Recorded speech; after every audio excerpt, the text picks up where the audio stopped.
That's for you. I cherish that. I know. That's why you have it again now. Don't lose this one. What did you do? Sell the other one like at a garage sale or something? I don't know where the other one went. eBay, right? And we have over here a dear friend. His name is Just Plain Bill. You can use your line now. JPB. This is the first time I've set eyes on you, Just Plain Bill. It's the first time. I've talked to you many times. He's even prettier than the stories. The legend behind the story.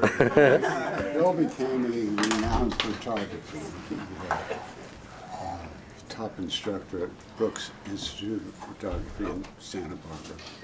He also teaches at the University of Arts in San Francisco.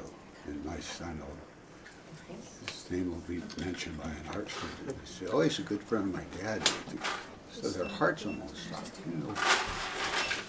Bill. You know, Just Plain Bill. So, the next one. Can I say a story, real quick story about Just Plain Bill? Yeah. The love story goes on for a long time. There's a million stories about these two. One of my favorites is Just Plain Bill had a beautiful little girl, I believe. And my father thought it would be a wonderful present to give him a baby duck for the birthday, because didn't he give you a baby duck? Well, actually it was rabbits. Oh, rabbits. Because how are you going to tell your baby girl that you got to get rid of the rabbits? Sounds awfully familiar. Yeah, Yeah. we got a rabbit too. It's just like the tip of the iceberg. Yeah. I'll just say this, that, you know, growing up there's a slight age difference. Not much, but enough that my group of guys in the surf culture were, you know, 5, 6 years behind all these guys. And we would do anything to be in the presence of these guys. And, you know, on Saturday morning they come down the beach and tell, you know, recount their stories of Friday night conquests, bars, women, whatever it was. And we would just be dying.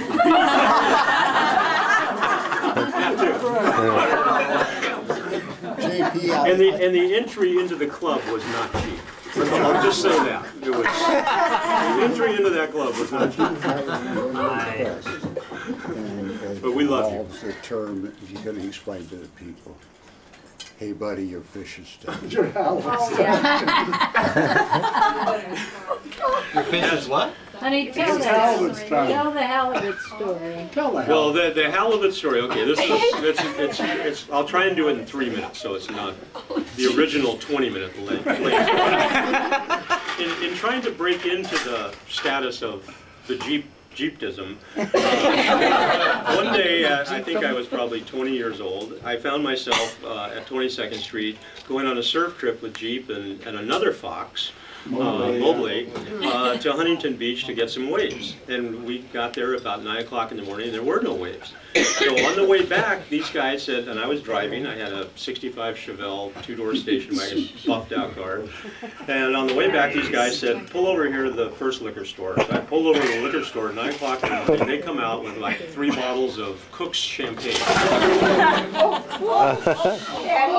Eddie, come on, go down. So it's okay. Got it? That's perfect. So the story, keep going. Move that. There we go.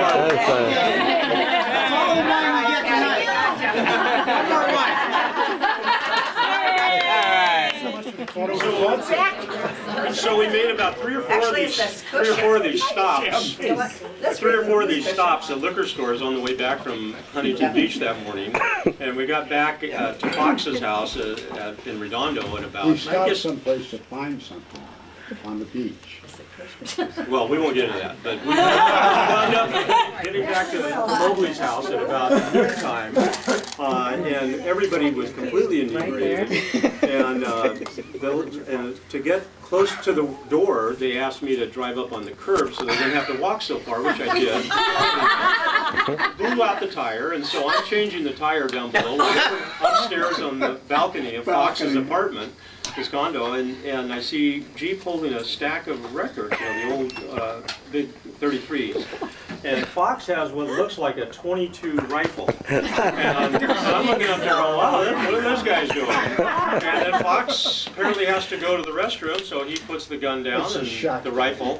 And Jeep picks it up and he sort of points it at me in the car, and I said, you know, you haven't got the guts. You couldn't hit this if you tried, because he was so wasted. And I think it's a .22. And somehow he pulls the trigger, nothing happens, and of course that just sends me into more hysterics. And then he figures out the safety's on, and he pulls it off. And the next thing I hear is this, and my car is going like this.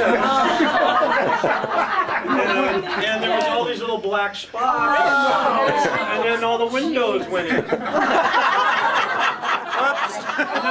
And then I looked up to the balcony, and Jeep is blowing the smoke. And he goes, how's that? Is that a true story? That's it. So that's Jeep, I love you. So now here's the wind-up. Here's the wind-up to the whole story.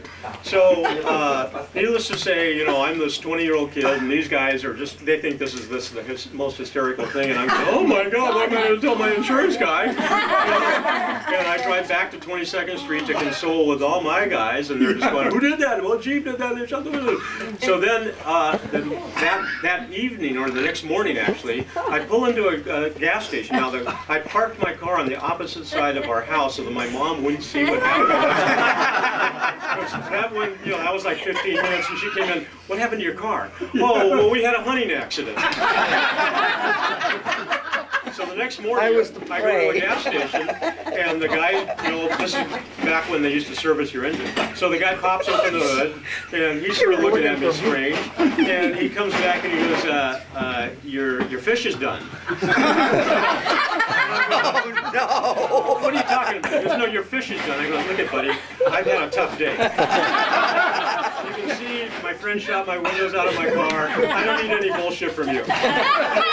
And he goes, no, come here. So I get out of the car, and there on the engine block, Mr. Shaver had presented me with a halibut in the engine block of the car. And that was...